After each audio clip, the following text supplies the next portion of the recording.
बिस्मिल्लाहिर्रहमानिर्रहीम। अस्सलाम वालेकुम। अल्लाह पाक से दुआ करते हैं कि अल्लाह पाक आप सब लोगों को हमेशा खुश रखे, आबाद रखे, हर तकलीफ़ परेशानी से बचाए, आमीन। आज हम बना रहे हैं करेले जो भर के बनाते हैं ना, कीमे की फिलिंग करके बनाते हैं। आज हम वो बनाने लगे हैं। तो इसके लिए सबसे पहले मैंने करेलों के अंदर में से मैंने बीज निकाल रही हूँ। कुछ करेले जो है ना उनको मैंने कटिंग की है इस तरह से, ये देखें। और कुछ जो है उनको बीज मैंने निकाले हैं इस तरह से। ये आपकी अपनी चॉइस है, जिस तरह से आप करना चाहते हैं ना आप उस तरह से कर ले। इस तरह से चम्मच के साथ पहले इसको चम्मच को अच्छी तरह से ऐसे इसके अंदर करेले के अंदर घुमा लें। फिर इस तरह से चम्मच की मदद से जितना भी बीज होंगे ना इसके अंदर वो सारे बाहर आ जाएंगे। ये देखें सारे बीज निकल गए हैं। इस तरह से करना है। एक करेले को पकड़ के ना इस तरह से ऐसे कटिंग करें और फिर इस तरह से घुमाना शुरू कर दें तो इसके बीज सारे बाहर निकल आएंगे। करेलों का मैंने सारों का बीज निकाल लिए। ये देखिए कुछ करेलों के मैंने इस तरह से बीज निकाले हैं, कुछ इस तरह से किए। अब मैं क्या करती हूँ, ये 3 टेबल स्पून के करीब नमक है, ये मैंने डाल दिया है। और इसमें थोड़ा सा डाल लेते हैं पानी, इतना सा। अब ये जो पानी है ना नमक वाला, ये हमने सारे करेले के अंदर ना इस तरह से कर देना है ताकि नमक जो है ना करेलों के अंदर भी चला जाए। जो इस तरह से हमने कटिंग की है उनके अंदर भी इस तरह से हम पानी लगा देंगे। ये देखें सारे करेलों को नमक वाला पानी लगा के 3 टेबल स्पून जो है ना मैंने नमक लिया था, तो इनको 1.5 से 2 घंटे के लिए हम रख देते हैं धूप में। बिस्मिल्लाहिर्रहमानिर्रहीम। करेलों को हमने नमक लगा के रखा हुआ है, तो इसी दौरान हम तैयार कर लेते हैं जो हमने फिलिंग करनी है। कीमा बना लेते हैं, हम कीमे को पका लेते हैं। तो उसके लिए मुझे क्या चाहिए, ये मेरे पास है 1 किलो कीमा है। ये बहुत बारीक कीमा नहीं है, थोड़ा मोटा मोटा है। ये देखें इस तरह से थोड़ा मोटा है। तो 1 किलो कीमा है और 1 पाव के करीब टमाटर हैं जिनको मैंने छिलके उतार के काट लिया बारीक बारीक। 1.5 पाव के करीब मेरे पास प्याज है, इनको भी मैंने इस तरह से इतने पीसेस में काट लिया है। हरी मिर्च है जिसको मैंने चॉप कर लिया है। और क्या हरा धनिया जाएगा और नमक है। नमक हमने इसी हिसाब से डालना है क्योंकि पहले भी हमने करेलों को हमने 3 टेबल स्पून हमने नमक लगा के धूप में रखा हुआ है। तो ये नमक हम इसलिए पहले थोड़ा डालेंगे, बाद में चेक करने के बाद फिर डाल लेंगे।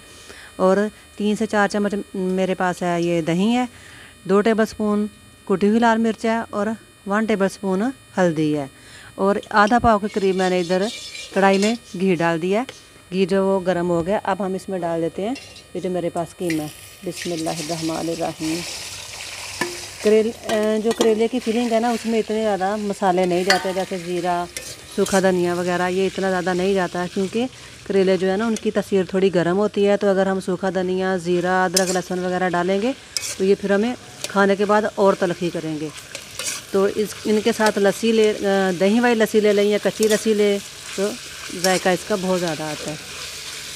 5 मिनट हो गया मुझे कीमे को घी में भूनते हुए। अब इसकी जो सारी स्मेल वगैरह ना वो दूर हो गई है, ख़त्म हो गई है और कीमा जो है ना वो गल भी गया। अब मैंने क्या करना है, मैं इसमें डाल देती हूँ ये कुटी हुई लाल मिर्च, हल्दी, नमक और दही।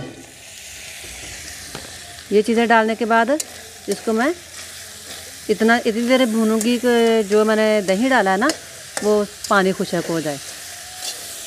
पानी खुशक हो गया। अब मैं इसमें क्या करती हूँ, ये जो मैंने काटे हैं ना टमाटर, बिस्मिल्लाहिर्रहमानिर्रहीम, टमाटर और हरी मिर्च डाल के इसको 2 मिनट हम फिर पका लेते हैं।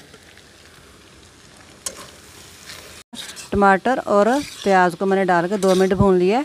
मेरे मुंह से गलती से हरी मिर्च निकल गई थी। हरी मिर्च अभी हम डालने लगे हैं इस वक्त। बिस्मिल्लाहिर्रहमानिर्रहीम। पहले मैंने टमाटर और प्याज डाले थे, अब मैंने हरी मिर्च डाल दिया है। हरी मिर्च डाल के हमने चूल्हा बंद कर देना है क्योंकि इस सारे मसाले ने अभी जब हमने कीमे के अंदर फिलिंग करनी है तो उधर भी इस सारे मसाले ने पकना है। तो चूल्हा मैंने बंद कर दिया है और अब हम इस मसाले की करेले के अंदर फिलिंग करते हैं।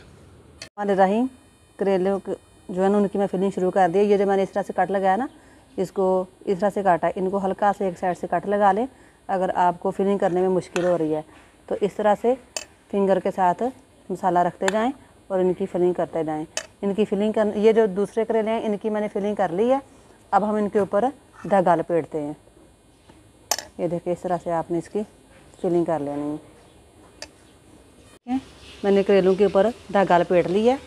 तो ये थोड़ा सा मसाला मैंने ज़्यादा इसलिए बनाया था कि करेले के अंदर आपको पता है 1 चम्मच के करीब ही फिलिंग होती है, तो खाना खाते वक्त हमें मसाला तो साथ चाहिए होता है।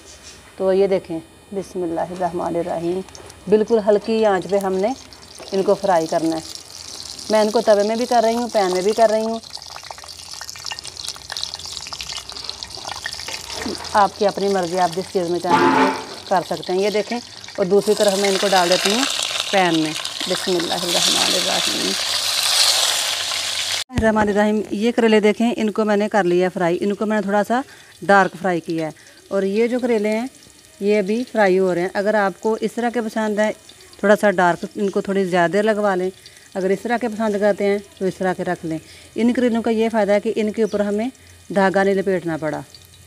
ये भी फ्राई हो गए हैं, इनके ऊपर धागा नहीं हमें लपेटना पड़ा। तो अब मैं इनको भी निकाल लेती हूँ। करेलों को मैंने इस तरह से ना साइडें चेंज कर करके मैंने फ्राई किया था, तो आप भी थोड़ी थोड़ी देर के बाद इनकी साइड चेंज करते रहें, ठीक है। तो ये देखें, जो 2 तरह के करेले मैंने फ्राई किए थे ना, वो मैंने इस डिश में लगा दिए, और साथ ही मैं ये लगा देती हूँ कीमा। तो आप मेरी वीडियो को लाइक कर दें, मेरे चैनल को सब्सक्राइब कर दें। अल्लाह पाक आप सब लोगों को खुश रखे, आबाद रखे, अपने हिफ्ज़ व अमान में रखे। मिलते हैं अपनी अगली वीडियो में। अल्लाह हाफिज़।